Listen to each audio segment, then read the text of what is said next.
بسم اللہ الرحمن الرحیم۔ السلام علیکم ورحمۃ اللہ وبرکاتہ۔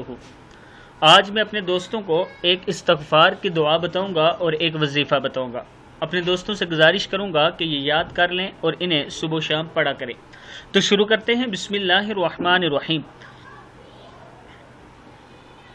آج کا استغفار، سبحانک اللہم، کیا ہے؟ سبحانک اللہم وبحمدک اللہم اغفر لی انک انت التواب الرحیم۔ پھر سن لیں، سبحانک اللہم وبحمدک اللہم اغفر لی انک انت التواب الرحیم۔ اور آج کا وظیفہ ہے، اللہ ربی لا اشرک بہ شیئا، کیا ہے؟ اللہ ربی لا اشرک بہ شیئا۔ صدق اللہ العظیم۔ اس دعا کو آپ نے آگے ضرور شیئر کرنا ہے۔ السلام علیکم ورحمۃ اللہ وبرکاتہ۔